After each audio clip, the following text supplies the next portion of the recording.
Bien qu'aux commandes de la maison des maternelles du lundi au vendredi sur l'antenne de France 2, Agathe Le Caron ne réside plus à Paris depuis déjà plusieurs années. L'animatrice a emménagé au sein d'une grande maison située en banlieue ouest de la capitale. Visage incontournable de France Télévisions depuis déjà de nombreuses années, Agathe Le Caron présente quotidiennement la maison des maternelles chaque matin sur France 2. Pour mémoire, c'est en 2016 que l'animatrice a repris les commandes du programme, qui était encore diffusé sur l'antenne de France 5. À l'époque, cela faisait à peine quelques mois qu'Agathe Le Caron avait pris la décision de quitter son appartement parisien pour emménager dans une grande maison, située dans la banlieue ouest de la capitale. Datant du 19e siècle, cette bâtisse possède un jardin dans lequel l'animatrice peut se ressourcer au calme, loin du tumulte de la vie parisienne. Ayant eu un véritable coup de cœur au moment de visiter cette demeure, Agathe Le Caron avait accordé une interview au magazine Côté Maison en 2016, dans laquelle elle s'était confiée sur les particularités de sa nouvelle résidence familiale, idéale pour elle, son mari François Pélissier et leurs enfants Gaspard et Félix, nés en 2014 et 2016.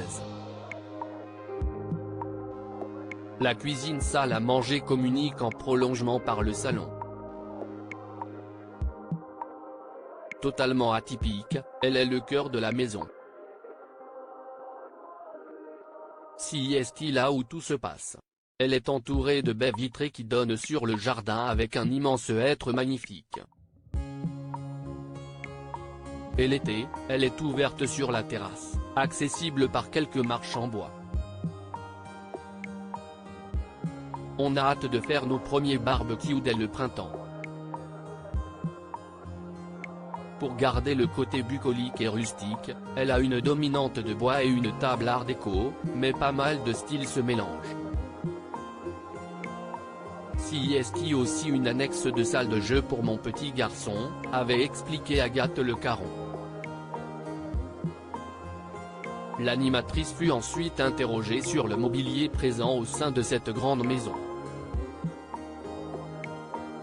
Je déteste le total look, que ce soit en vêtements ou en déco. Il y a des canapés et une table assez moderne, des classiques, des pièces de chez Caravane, de vieux meubles de mes parents, un secrétaire 18e siècle, je mélange pas mal. J'ai mis bien chiné dès que j'en ai l'occasion.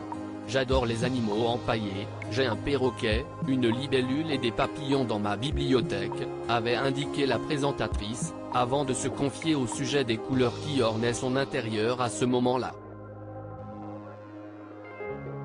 Ma chambre est verte, d'un vert bronze inspiré de chez Farrow & Ball, et dans la cuisine peinte en vert olive.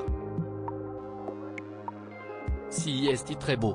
Et je me suis inspiré de Sarah Lavoine pour le jaune du bureau, qu'on a appelé la pièce jaune. La salle de bain est devenue taupe après le ratage d'une tentative en vert Tanis. Ailleurs, j'ai privilégié le blanc et des couleurs douces, avait conclu Agathe Le Caron.